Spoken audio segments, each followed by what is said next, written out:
Thank you to all members of the public, councillors and officers who are joining us for today's meeting. Please be aware that the council is video recording this meeting and this will be uploaded to our YouTube channel. I would just like to highlight some key points in the meeting format.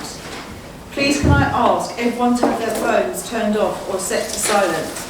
If councillors have any concerns about hearing or seeing others in the meeting, please let the chair or a council officer know straight away. The fire exits are clearly locked, with 2 in this room being the closest.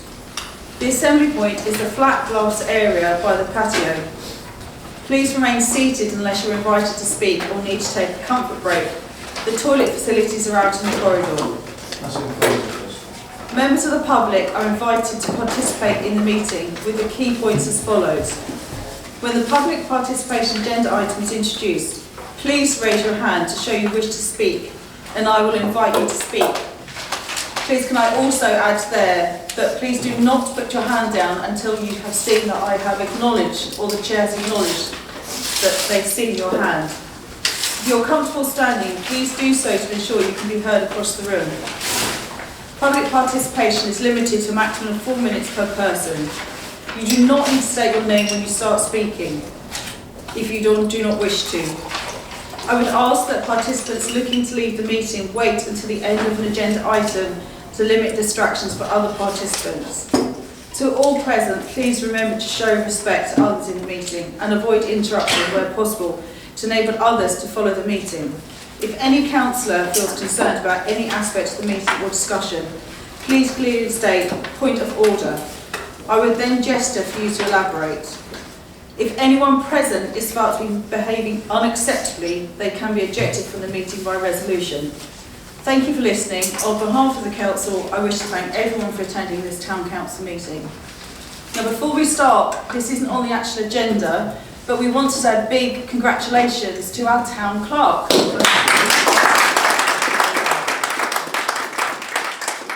haven't actually said what yet. For getting his silk qualification, working full-time, working loads of hours and still getting his qualification. So we all want to say congratulations for passing.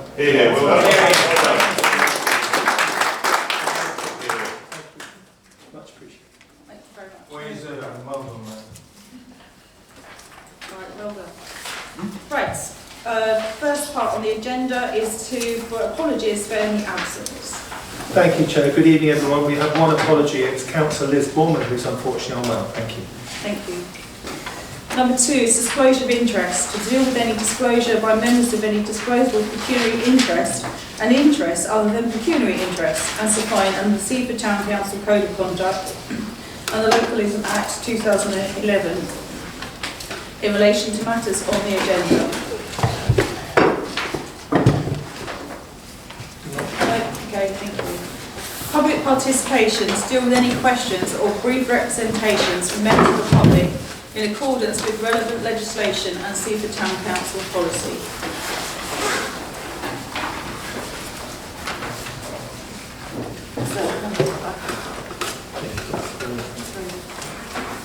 Right, would the gentleman in the checked shirt like to start first? Good evening, everybody. I'm Andy Shields. Andy, do you want to come to the front or stay there? It's up to you. I'm happy here, thank you. Unless you prefer it at front. First of all, I just wanted to say thank you very much for the progress that's been made on the Crouch. Things are much better than they were a year ago. A year ago, I felt like I was trespassing on a private football ground. Today, I feel like I'm walking around a public open green space.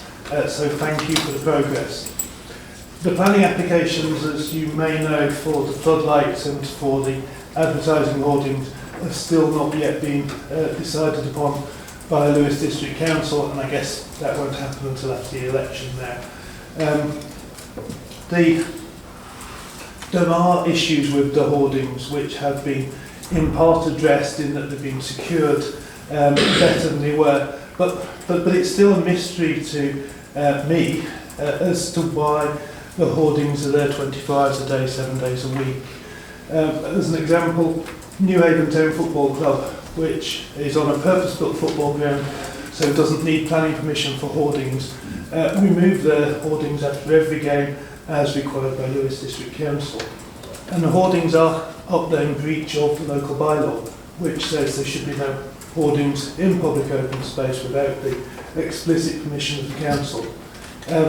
The lease also doesn't allow for hoardings without the explicit permission of the council. So for me, as a local resident, I just walk around and see these hoardings and think they shouldn't be here until, first of all, there's planning permission in place, and secondly, the council has given them permission.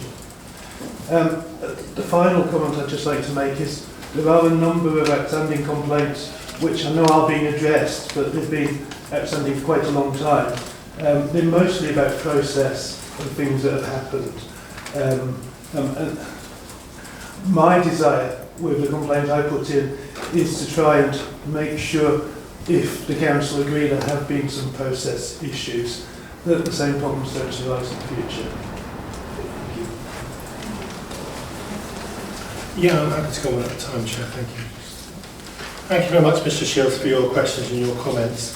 I think that I'd say that we probably, I think from the STC's point of view, it would have been perhaps preferable if LBC had made their decision by now, because then we'd all know where we sit or stand with the matter of the hoardings. As you said, we were very concerned, like you, like residents, about the way they were being secured, so we insisted the football club take action to make them more properly secured, which I believe they now have done. We've been inspecting the site regularly ourselves to make sure the safety is maintained. I think that because really the football club had been having adverts there for some time before any of the issues arose, really, it was felt at the time sensible to let the planning permission be determined, and then the council determine its decision on the matter. So I don't think the position has changed, but we recognise it's taking a very long time to sort out. I think with regard to any other issues and points that residents wish to raise, we're very, as you know, we're very happy to hear anything really that people raise and discuss it with people. I think when we had the meeting in January, we did our best to express, to address and explain what we were doing about many of the issues that were being raised, and we put that down in the table sent to all members of Crouch Concerns. So if there are significant issues that aren't on that list of 13 or 14 issues that we are addressing, then please do let us know, and we'll make sure we are making sure that all the main issues do get addressed over time. As you know, I've written to Crouch Concerns to meet with you guys again in about a month's time. I'll share some dates in April we can meet together, and we will be sending, we're also, we've nearly finished it, we'll come out to you in the next few days, an updated version of that table we did in January, where any further issues raised since January will be shown, and also an update of the matters raised in January, because we have a piece of work to do, such as, say, liaising with Lewes District Council about the covenant arrangements, etc. There's a whole range of things that we're doing as a result. So you'll get an updated table. When you get the updated table, please do look at it. If there's things that aren't on there that should be, let us know. We're very happy to put them. And in terms of learn lessons from the future, yes, agree, let's learn lessons from the future as well. Thank you. Thank you. Lady in the green jumper. Hi, I'm Christine Bristow, speaking as a group member of Crouch Concerns. So thank you very much. I echo Andy's thanks to the council and council staff for where we've got to now, and indeed the football club. We had a really good meeting in January, and the town clerk has just said that we're due to be meeting in a month's time, which we're about to get back to you with a date, so that's great.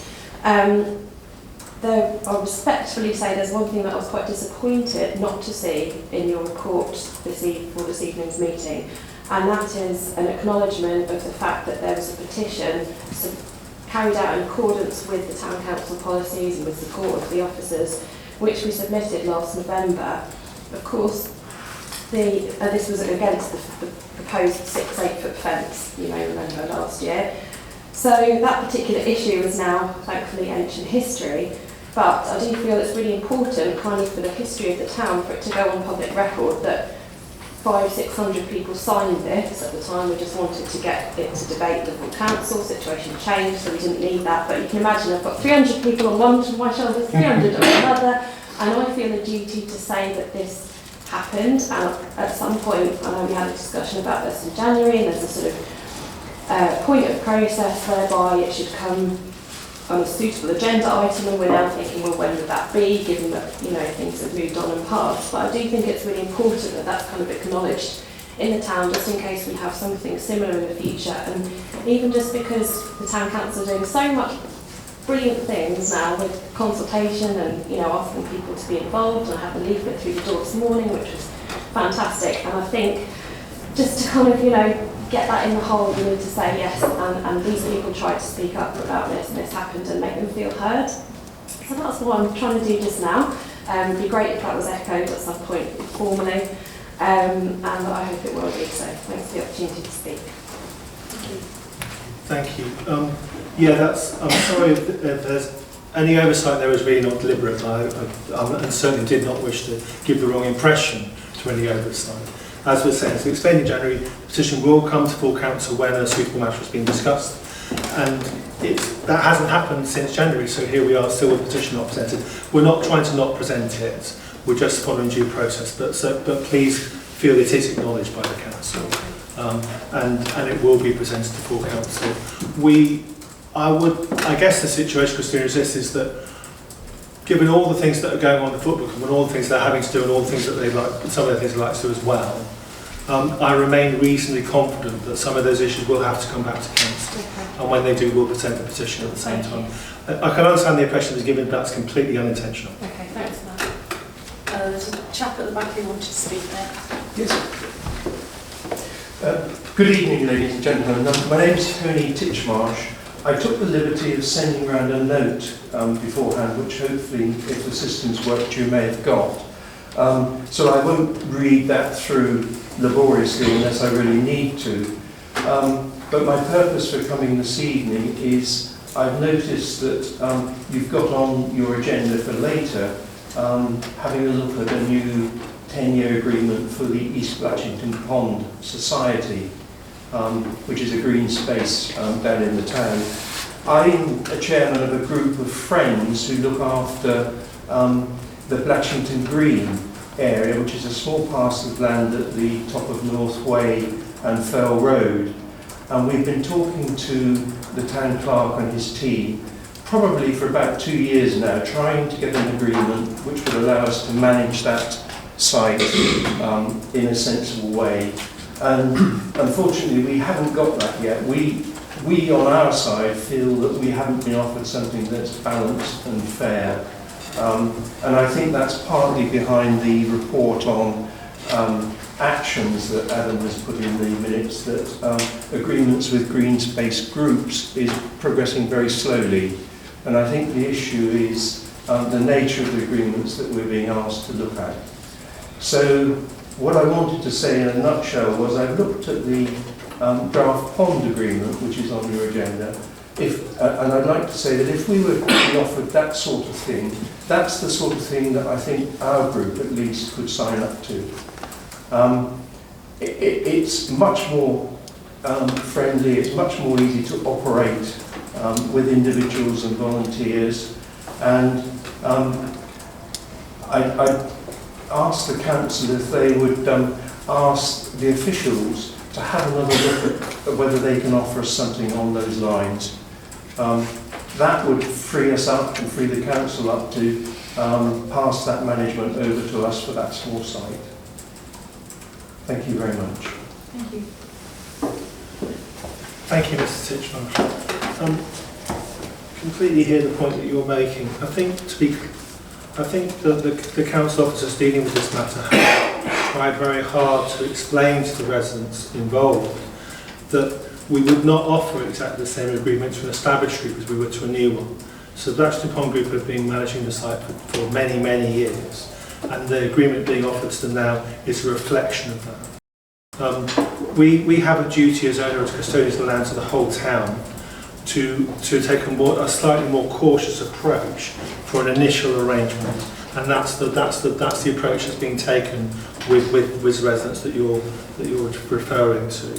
And so we've shared a draft agreement with these residents that's very similar to many other agreements that are operated by other town and parish councils around the country.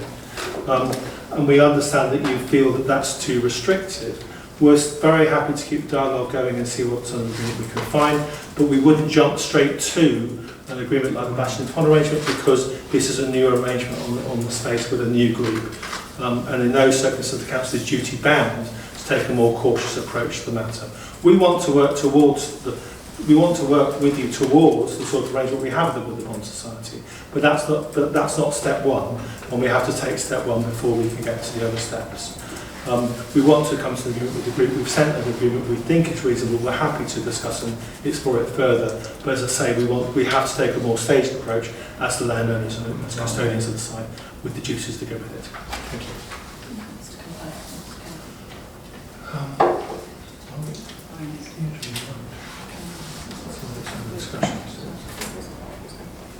Any further questions?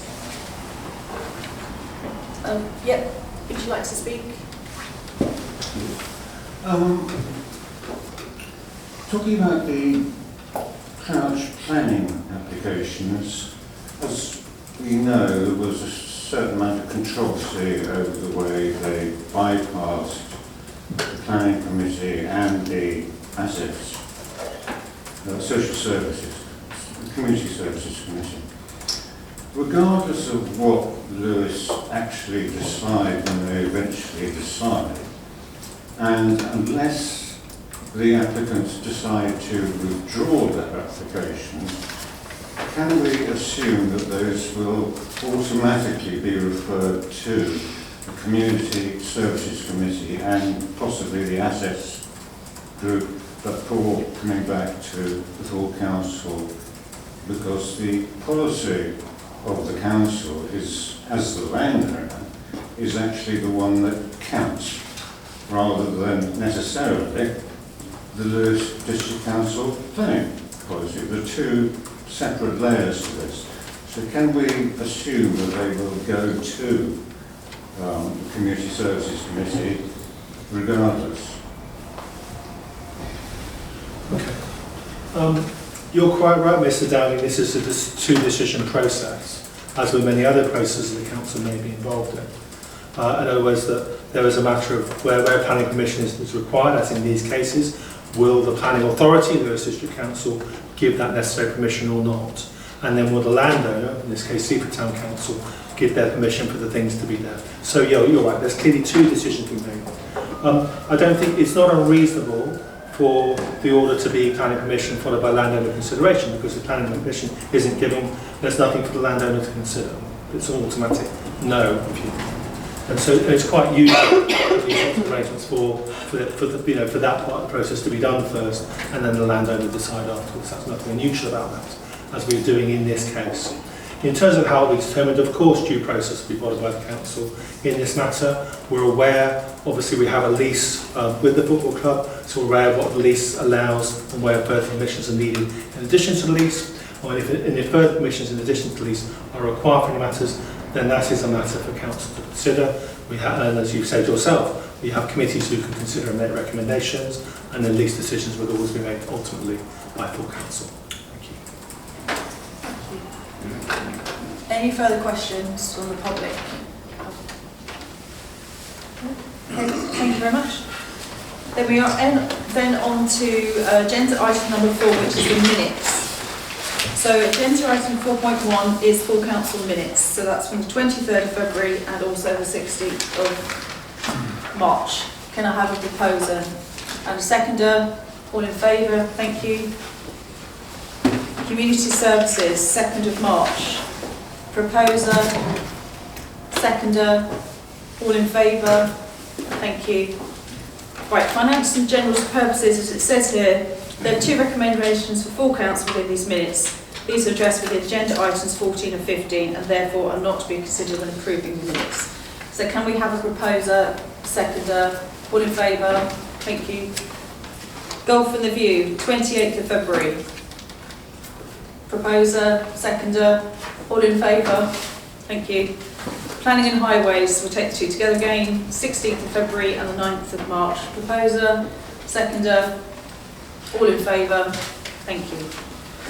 Then on to agenda item number 5, which is the civic update reports.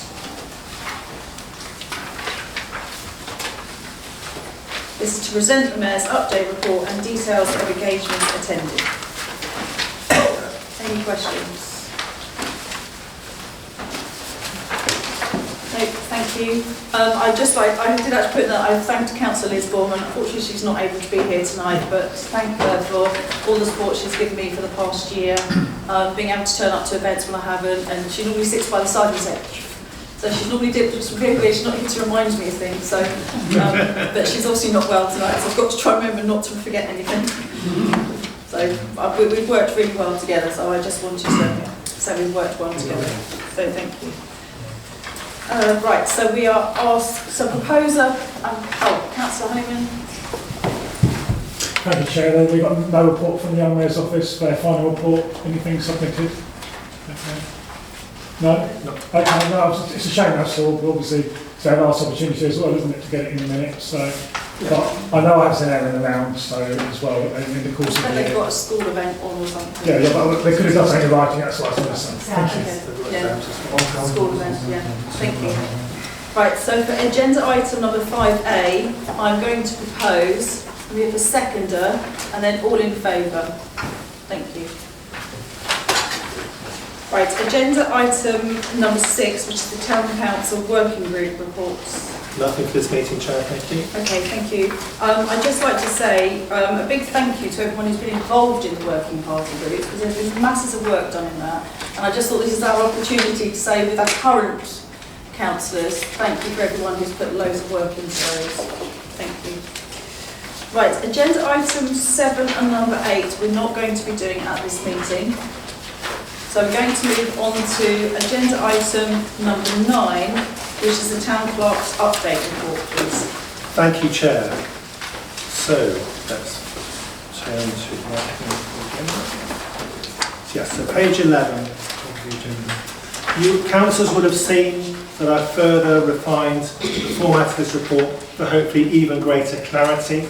And as you can see from the report, it's very much a bit of it. It's obviously this is the last full council meeting of this municipal year, and this report is very much a reflection of that. The report really of the municipal year that's taken place and the work that I've been leading and steering for the council during that time.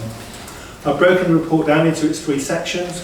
Core work, this is we said at the beginning of the year, we set ourselves a series of commitments, and the core work section reports on those. Section 2, key additional things that arose during the year, reporting on those. And section 3, again, as part of our complaints policy, we do regularly provide a summary of complaints received by the Town Council.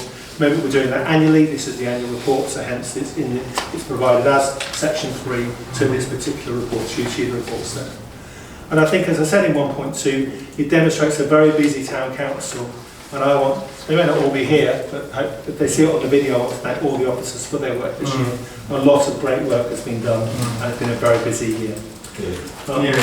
Thank you. And then secondly, as I say, through the approach I'm taking, I'm always aiming to provide accountability, transparency, and an appropriate balance of operational and strategic matters.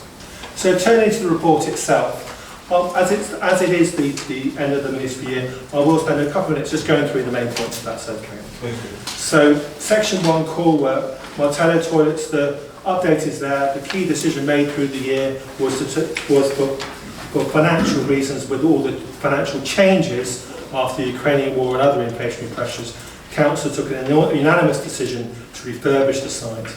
Planning and building regulations have been submitted, a design has been agreed by Council, and again we'll be issuing a more substantial tender in the next few weeks. We have an officer in post who will be able to do that. So that's been taken forward. Tennis courts reopened in May. We had some challenges because it's a new court, over 21 degrees. Can't use it, and guess what? It's really hot summer. There we go. But we're working very hard to bring the best long-term delivery model to that site, and that will again come back to community services over the months ahead. But an important step forward for the first year of the court's open. We're reporting on the work we've done around the positive celebration of Latin Jubilee and the much celebrated operation on the bridge, and our civic role of the council leading our town in those events, such as with the beacon lighting. Important work undertaken supporting Ukraine. The list is there, including flying the flag for the first 100 days of the war. But it was also really brilliant to be able to offer the Old Town Hall as a refugee reception centre, and that arrangement worked really well. Moving on, Bonnet Promenade Wall. As we know, it was damaged in the storm last year. A new design has been agreed by councillors. We are taking expert advice on the exact timing this work can begin. We expect it to be over the summer this year. Town Council finances, as again councillors know, they've strengthened significantly in the last 2 years, including this year, and reserves are greater now than the recommended minimum amount, and therefore council was able to set a 0 preset rise for the next year. A massive achievement, I think. Well done. View working group, lots of important work, as Olivia referred to earlier. It's been a very busy group, the View working group. They've got a load of work to do. They're making fantastic progress, and we do expect to bring recommendations from that working group to council in 23-24. Green spaces, we've heard some of the discussion about tonight. It would be great to have further virtual agreements. We have had a couple of agreements successfully completed and new work taking place, such as outside Morrison's. And also we're working on the Fields and Trust information. Fields and Trust have pretty much everything they need from us, so again we expect to bring that proposal for sites to become Fields and Trust to council early in the next municipal year. Work on the 70 degrees continue in terms of designs and preparations. More work to do next year in terms of necessary permissions on the site so that the work can be taken forward, and also talk to the golf club about how it will be funded. Using section 106, again, council has considered this matter this year, came up with ways of making that work in the best way possible to maximise the chance of the funds being spent within the town, and will be calling for proposals for those funds early in the next municipal year. 2023 elections, all in hand, I think, at the moment, and obviously we're now in the pre-election period ahead of the elections themselves being in May. Asset Work Group did a lot of work in the previous year, a lot of that work has been taken forward during this year, and we'll be reconvening the group next year. We want to work on positive and respectful communications, and a big outcome from that is the signing of the Civility and Respect Pledge by the Council. Really important step forward and show a commitment to positive, respectful communications amongst us all. Climate Change Subcommittee, a lot of progress here, 2 successful meetings, plan of work agreed, and we'll have more resources to do more things in 23-24. Things should speed up a bit next year. We talked about funding a project. We've managed some small bid successes in this year. Again, with our new staff coming on board, we expect to improve our fundraising capacity in the new municipal year. And community engagement, there's been a lot going on. Great response to the Town Council's community and youth surveys. We're going to be convening in the next few weeks stakeholder workshops to hear from the community groups that we work with, for example, all the ones with outside body representatives that we invited to this meeting, about their priorities for the town. The community workshop, the community survey, the stakeholder workshops will then help to inform the council as it sets its new strategic plan in the summer of 2023. We've also been holding public consultations, and meanwhile, a significant increase in social media and website hits for the council. And we also had quite a lot of national regional media coverage this year, including Channel 4 News and discharges in the sea. So a lot of progress made against all the commitments we made for this year. Moving on to additional things we've reacted to during the year. We've heard from Crouch Concerns this evening, and that is an ongoing piece of work, engaging and responding to the matters that have been raised, working with the group, and again also learning lessons for the council about strengthening our own processes going forward. It's an important piece of work to be undertaking. Updating council about the proposed memorial for Claire Summers. You can see in the report about perhaps if Seaford and others are taking this forward, and also the site of that means it doesn't need council permission because it's not going to be on the land. Update on Hurlis House, again taking expert advice on the next communication with the tenant to try and move that forward further from where it is now. Talent Parade, Jeff, our planning officer, playing a crucial role behind the scenes, working with the district and the other stakeholders. Scaffolding has been coming down. For the Chalk Project Council, we had a really positive discussion in January with the organisers of this event, Outfall Council, really long and engaged conversation with councillors, and council making the decision to give permission for this to happen on our land, but with those conditions being met. Obviously, it's a very, very sensitive site and a very, very exciting opportunity, both at the same time. It was actually, we'll be pleased to know, there was a steering group today. Now, Sharon and I were there, so we asked for all the stakeholders to be brought together regularly. That's now happening. There's now monthly meetings. We have one this morning. So we're definitely making progress, I think, in getting the organisers to do what we need them to do for the event to be successful, while being sensitive to the landscape where it is taking place. There's been staff changes as well. really positive step. We've recruited our head of assets, projects and services. She's now serving a notice period and will be with us soon. And meanwhile also we're going to recruit an assets and project manager at the beginning of April. But in the meantime we've had a very good bit of work with Lewis District Council to provide expert project officer support to us during this period of time. And Paul is doing that 2 days a week. Also Karen has made the decision to retire. We will miss her greatly. And the valid contribution made. And again, there's matters to discuss this evening about what we do next in that part of the organisation. And finally, we also brought a report to Federal Council about how the town will be celebrating the coronation. Section 2. Section 3, complaints. I think these mostly speak for themselves. I think I probably highlight July, that there was a personal data breach. We immediately took action, apologised, reported ourselves to the ICO, and they confirmed we didn't need to take any further actions because they viewed it as a minor breach, but really important we responded quickly to that. We've also responsive, whether it's about mowing of golf courses or again giving a refund to a resident about a memorial plaque where they weren't on this occasion happy with how things were proceeding. So we've done our best to be responsive to complaints throughout the year. The full comprehensive list is there for councillors to study and public as well. That's brought me to the end, Chair. I'll have to take any questions or comments. Thank you. Thank you. Any questions? Councillor Brown? Thank you, Madam Mayor. On page 13 at the bottom, 2023 elections, I'd like to pass on my thanks to the assistant town clerk for the excellent article that she put out on what councillors can and cannot do during the period up to the election. It was very informative. Councillor Dunn? Yeah, thank you, Madam Mayor. Regarding the Fields Trust, is there a reason for this, for the hold-up? I mean, they did a site visit, didn't Yes. they? And that must have gone reasonably Yeah, well. really well. We've given all the information they've Yeah. asked for.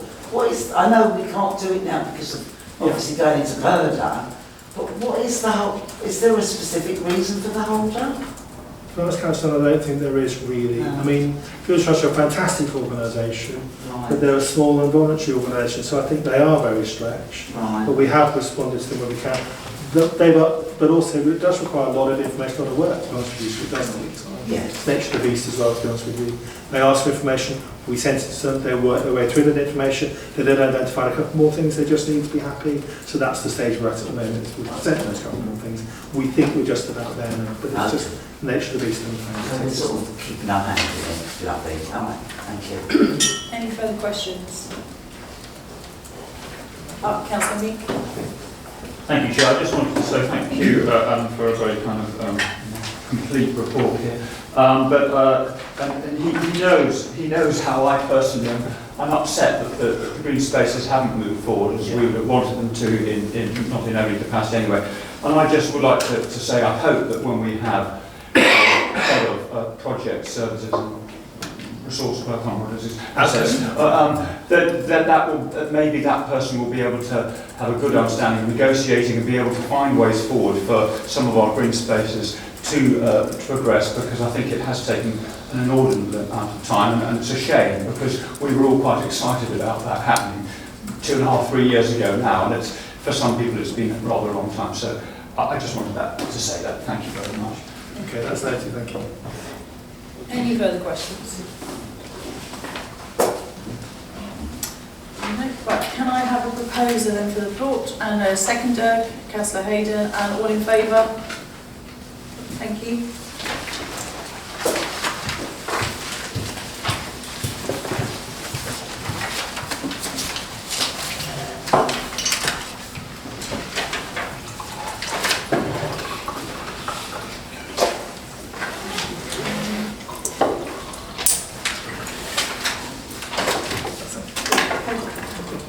Mr. Copeland. Right, agenda item number 10. To seek approval for the renewal of the management agreement with the East Blatchington Pond Conservation Society. Thank you, Chair. I'm delighted the two members of the Pond Society joined us this evening, so welcome to the meeting and lovely for your work this evening. Also, I think that the Council would want to thank you for the amazing work that you're doing on the site. It's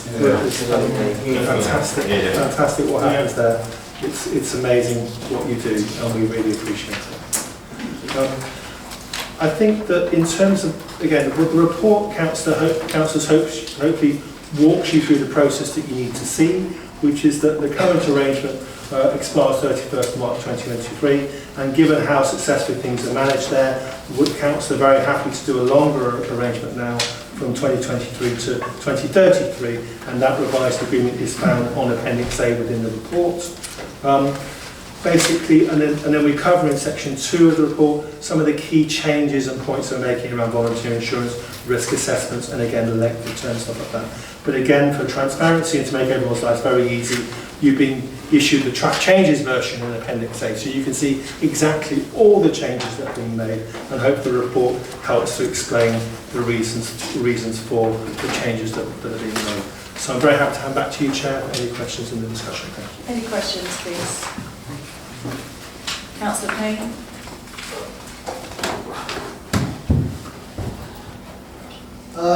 Just a comment really on 7.2b.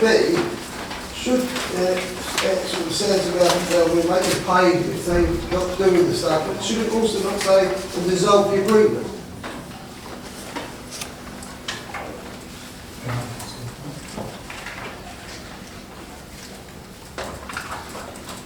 Well, that's what does clause 8 of the agreement say?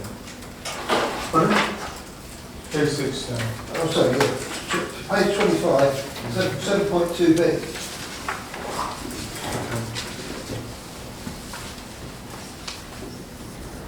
I think what I think that 7.2 is saying that where there is a breach, we're looking for the society to make rectification rather than necessarily bring the agreement to an end. And so that's what this clause reflects, doesn't it? But the fact that we've got to that stage, wouldn't we then stop the agreement? Rather than just keep going back to them and give us some more money? Because what happens if they dissolve? Or they have no money? What does it say in the agreement?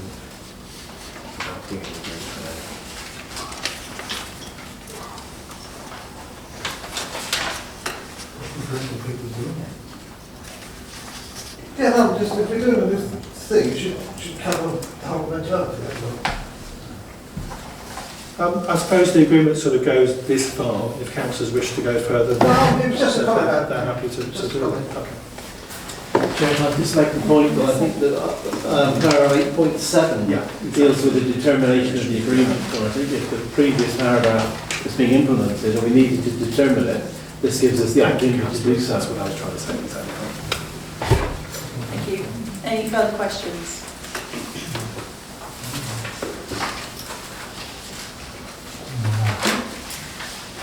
Okay, we are asked to approve the revised management agreement with the East Batchington Pond Conservation Society as per report 193/22. Can I have a proposal, please? Councillor Brown and a second to Councillor Dunn. All in favour?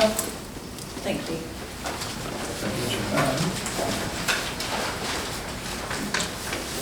Right, agenda item number 11. To present a written motion submitted by Councillors Brown and Edson regarding conduct at council meetings. Thank you, Chair. I'm very grateful to Councillors Brown and Edson for bringing this motion forward.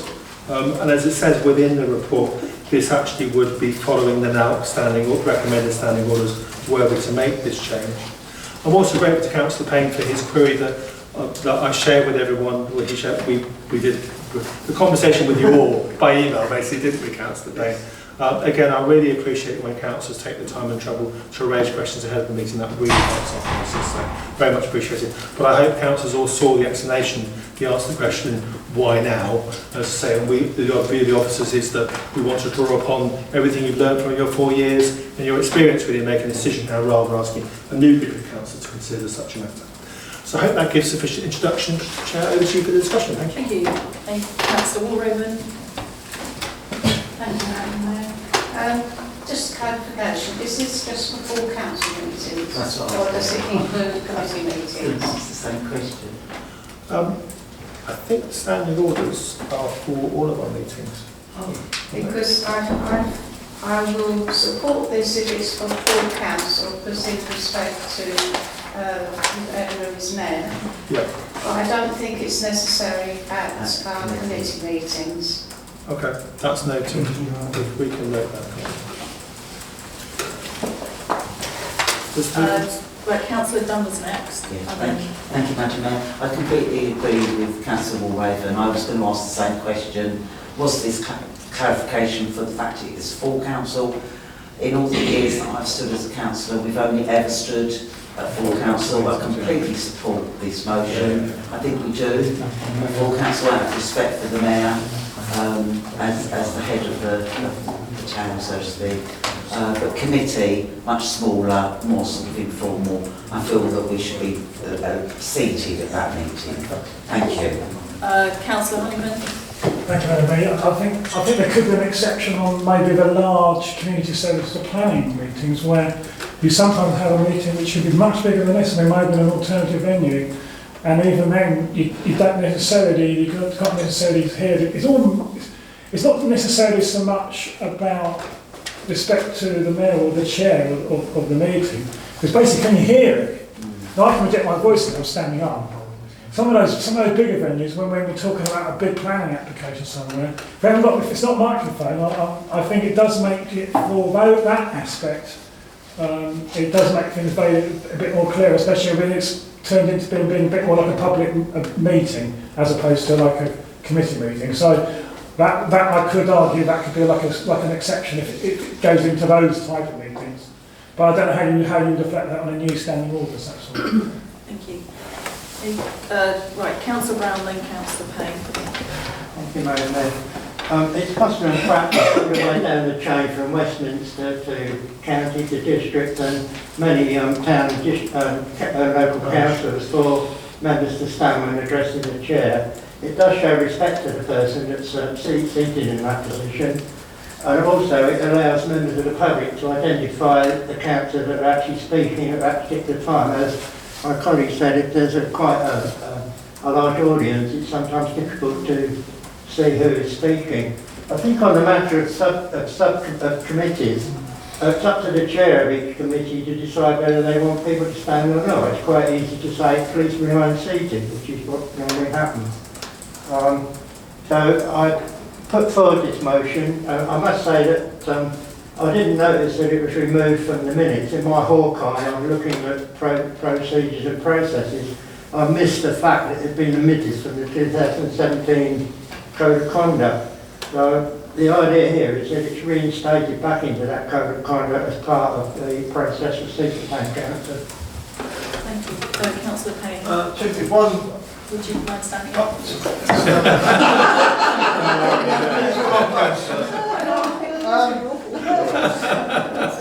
Firstly, I was going to say what Michael just said about should be down to the chairman of the subcommittees, because then it takes away the issue. What's my second point? Is there going to be a simple exception form or something that we can fill in, rather than everybody struggling? Because I actually struggle standing, and from this position, I hate these chairs, so I find it quite uncomfortable to stand. I think we need to be in the. I think it actually is if able or something. Is able to stand. Obviously, not everybody can stand. Yes. Yeah, but there needs to be a form or something, or somebody says I can't stand, and then you don't stand. So. Well, it does actually say in the motion here, when given permission by the chair of the meeting to speak, councillor shall stand whilst addressing the chair, except when a councillor has a disability or is likely to suffer discomfort. So that is, if you just say, I don't know what we need to have some official wording. No, I think that's unable to stand. Yes, just leave it as unable to stand then. Absolutely. Councillor Brown again. Thank you very much. I think it's quite simple for a member of any council or whatever to request permission to remain seated if they feel that they need to do so. I think that's the way it should happen. Any further questions? Right, so presumably Councillor Brown and Councillor Edson are the proposers and seconders. So, all in favour? Oh, just sorry, do we need to, a motion, add to the motion there saying about council only, or? I think it was covered in the discussion that chairs have discretion on these matters in any case. The council seem happy to go with chair's discretion. The technical point is that our standing orders apply to all our public meetings. So we can't really differentiate between them in terms of the standing orders, because standing orders are for all of our public meetings. But as I say, it's understood in the standing orders elsewhere in the role of the chair make clear, things are at chair's discretion. So I think everyone's made their points clear. Okay, thank you. I just wanted to clarify that.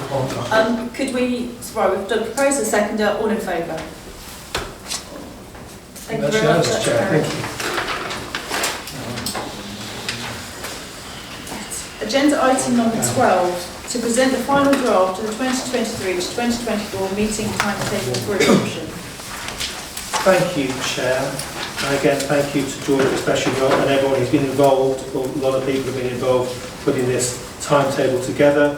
As the report covers, there were a couple of things we were waiting to determine so that it came to this meeting to be finally agreed. We determined for the meetings explained in the report, planning and highways meetings will remain tri-weekly. The reasons for that are explained in the report in some detail. Excuse me, tri-monthly. Tri-weekly. Tri-weekly. Every 3 weeks. Oh.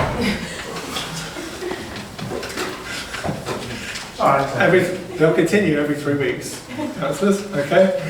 For the reasons explained within the report. And also, there's one other change, which is that we are having the away day, strategic away day, on the 8th of July rather than the 1st of July. That's really because the timetable is so packed. We're just making sure we spend as sensibly as we possibly can. Back to you, Chair, for any questions? Okay. Councillor Walraven. Thank you. I've had discussions with our planning officer, and when I brought it up at last meeting, I thought it might save officers time. But on the investigation, I'm quite happy that it should remain every 3 weeks, because I think some planning applications would slip by, and I for one would like the whole committee to discuss every planning application rather than that they've already been decided.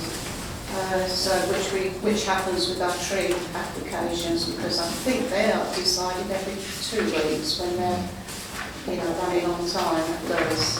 Thank you. Thank you. Danny host. Councillor Reid. Chair, thank you. I just wanted to ask what the councillor strategic away day was. It's part of what I was explaining about the strategic planning process, Councillor Mead. We said as part of the process of putting a new strategic plan together, we're having a planning day with councillors, so it will be about the new strategic plan for the council. Oh, okay. Thank you. Any further questions? Right, we are asked to adopt the 2023-2024 meeting timetable as presented with report 195/22. Can I have a proposal, please? Councillor Rutland. I'm keep trying to choose different people. Councillor Everton. All in favour? Thank you. Trying to be fair. Right. Agenda item number 13, to present the review of the Town Council's financial regulations. Thank you, Chair. We review our financial regulations every year to see if they're still current, and I think the report's quite explanatory. It explains in the first section where it's been changed, but I'd be happy to answer any questions if anybody has any. Any questions? Oh, Councillor Brown. Thank you, Madam Mayor. There are very few changes to this process, in fact, and it's already well established, and it's been working extremely well for the last couple of years, thanks to our RFO. I therefore recommend that we accept it. Thank you, Councillor Payne. You can remain seated. It's just really on the 3,000 to the to 4999. Should it not be where possible for the big 3 private places? If it's something that's specialist, you might struggle to get through and delay the process. So which page are you on? Oh, sorry, page 52. Oh, okay.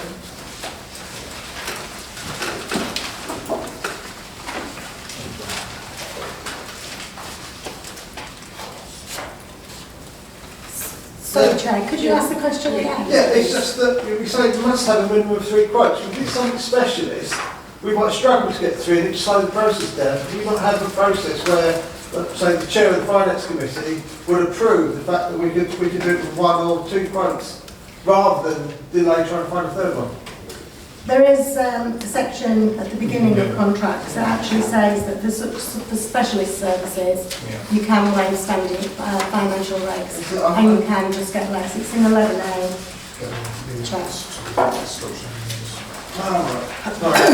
I should go back to that. I had a question. Really good. Thank you. Thank you. Any further questions? Right, we are asked to adopt the revised financial regulations as presented in report 144/22 with any necessary corrections to page numbers. Councillor Brown, are you proposing? Yes, I am. Chair. Thank you. Can we have a seconder, please, Councillor Walraven, and all in favour? Thank you.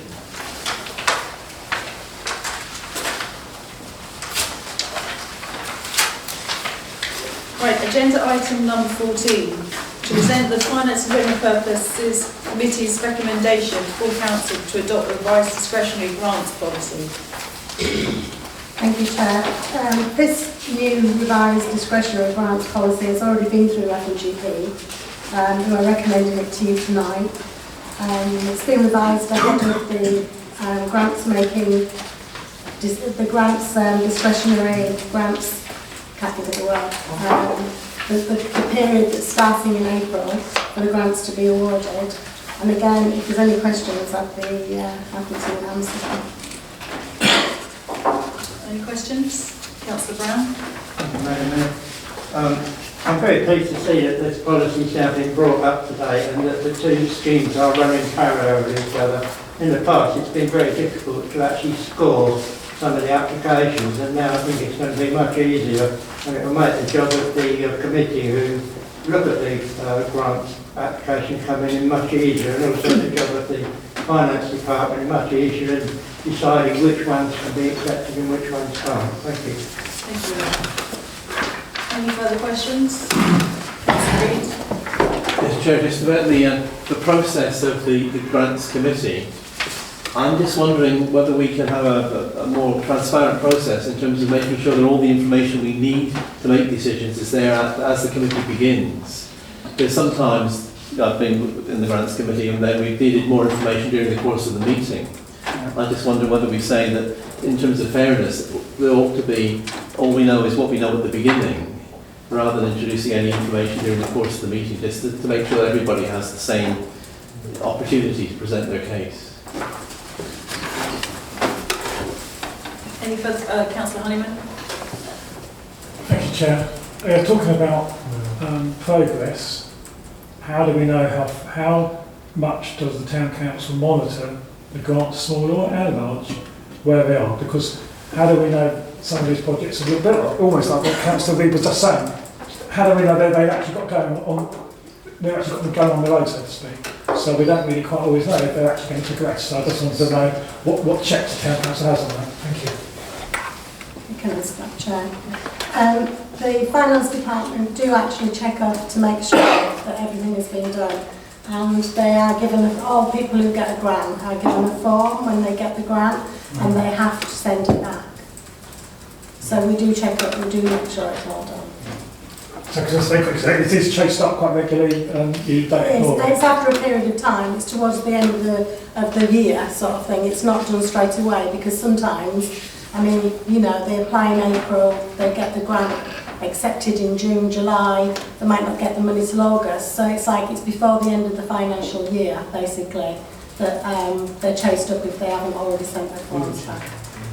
So one puts up to mention, so sometimes the grants are not necessarily for that particular financial year coming up, it could be for the following. So that was my query, you see, in a sense. They're very rarely for a different financial year. In the time that I've been here, they're not. Okay, thank you. Any further questions? Can I have a proposer then, please? Councillor Brown, and a seconder, Councillor Evden. All in favour? Thank you.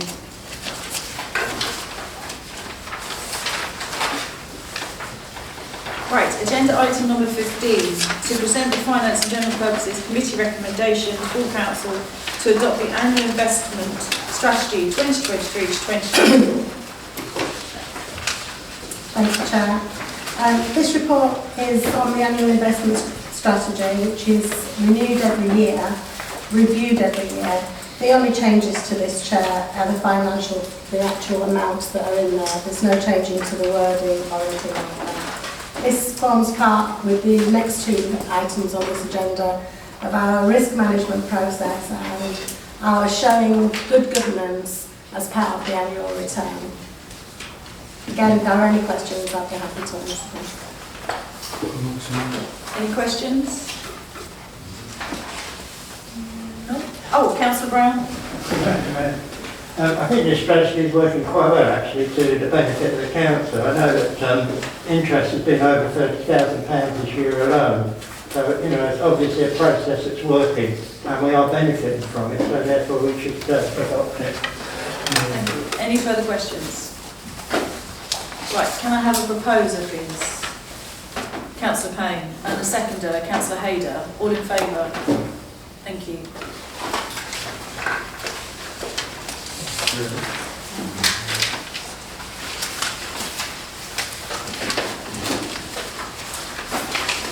To allow the agenda item number 17, to allow full council to review and approve.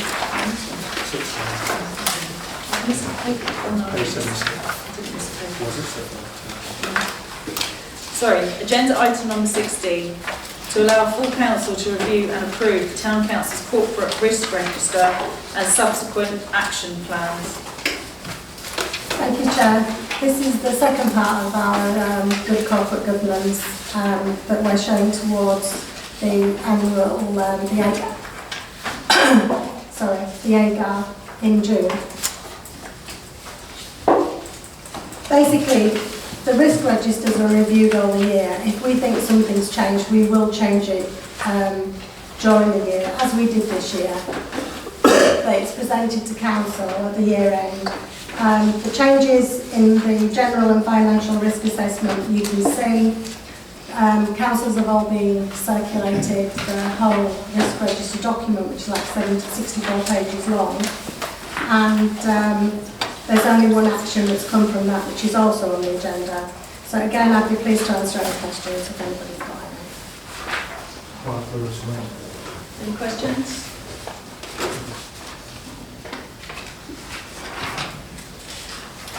Right, I'm proposing that we take all three together.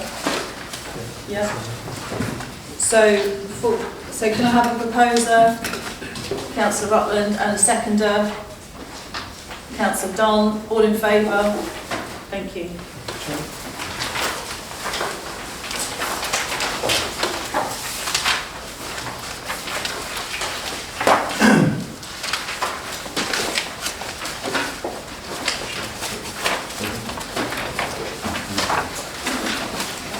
Agenda item number 17, to allow full council to review and approve the Town Council's internal controls.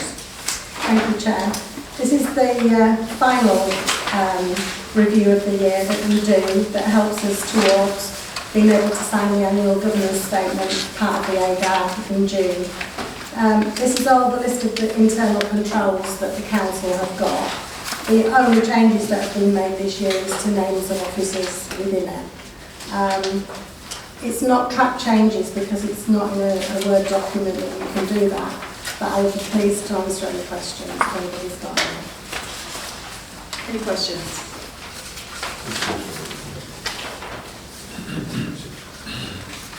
No? Okay. I suggest we take all two together. So can I have a proposer, please? Councillor Numa Hayder and a seconder, Councillor Walraven, and then all in favour. Thank you. Then we're on to agenda item number 18. wishes to present the revised filming policy for Seaford Head Nature Reserve for consideration. Thank you, Chair. I'm very grateful to Sharon, who's here this evening, to Ellie, our film officer, and also to Sarah Quantrill from Sussex Wildlife Trust. All the work they've undertaken to revise and update the filming policy for those here with you this evening. This has been all about learning from what's happened over the years and seeing how we work together with partners such as Sussex Wildlife Trust to further strengthen this policy over time, and it's that more robust policy that you have before you this evening. It's also worth noting, as it says in the motion, that because of the nature of the site, SSI, final approval is made by Natural England. So whatever we decide this evening will go off to them for their approval, further approval as well. Again, reflecting the ecological importance and sensitivity of the site that we are discussing this evening. I think as well that, again, we've shown in the report changes are made clear to you, track changes are there for you to see the changes that Sharon, Ellie and Sarah have worked together to produce. But section 1.5 of the report, before you get there, summarises the things that we're clarifying and making clearer, the requirements, ecological, health and safety, legal best practice, access and parking arrangements, process undertaken, how people comply with the policy is made more transparent, and so that it encourages compliance by making that more clearer what people have to do.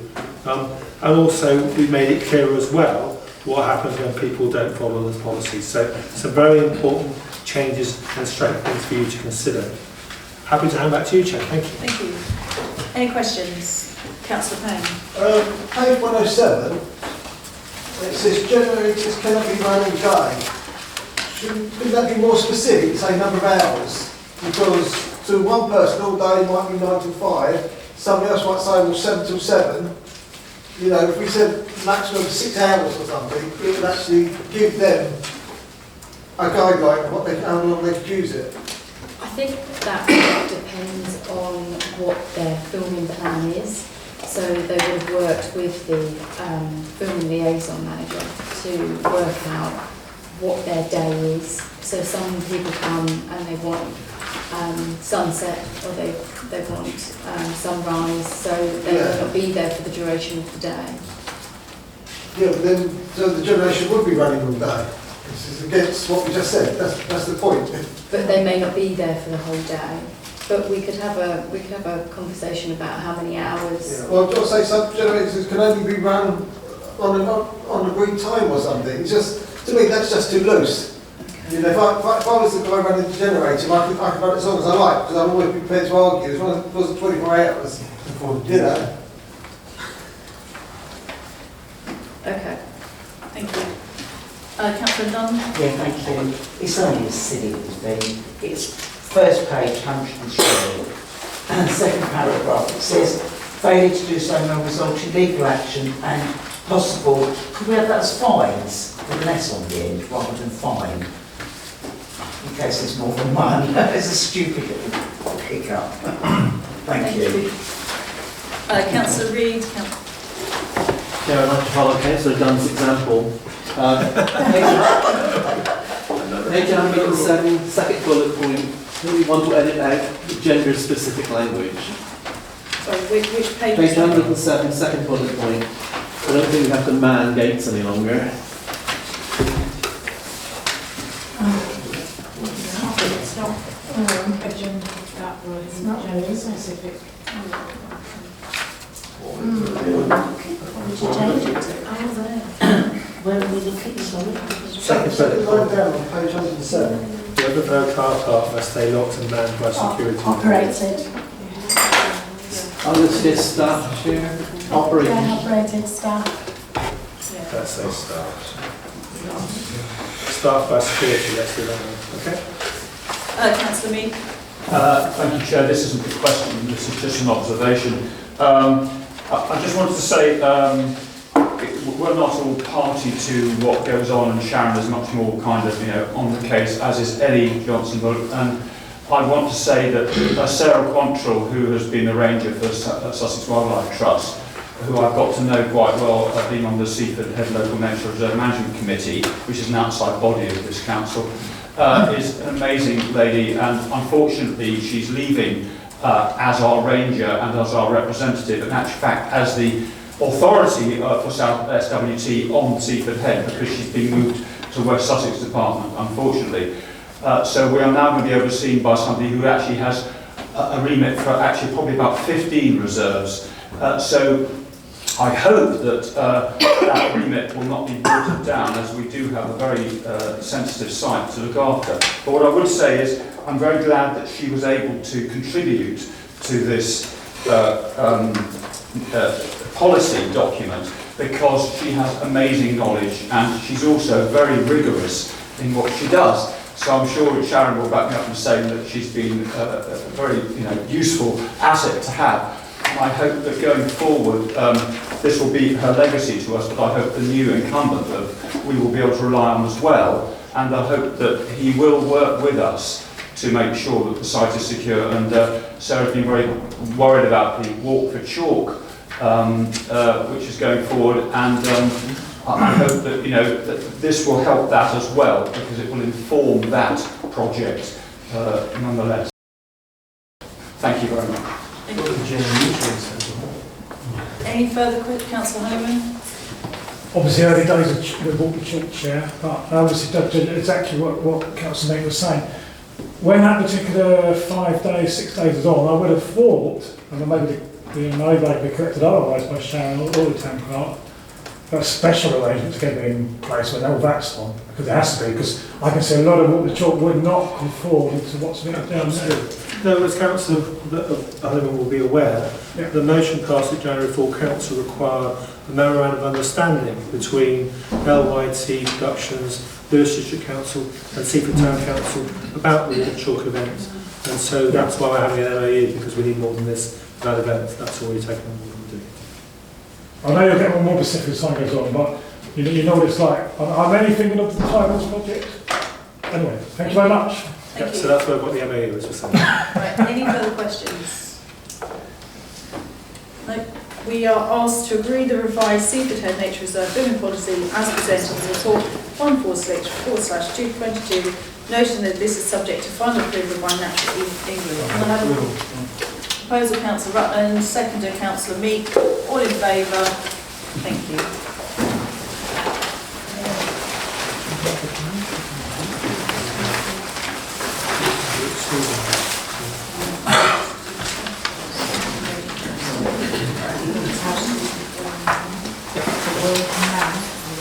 I just wanted to say that's the final agenda item before we go into the exclusion of public. But this is our opportunity to actually say thank you, because this is our last meeting as all of us together as all councillors for this 4 years. So I want to say a big thank you. I put thank you capital letters for Karen, as this is our last meeting.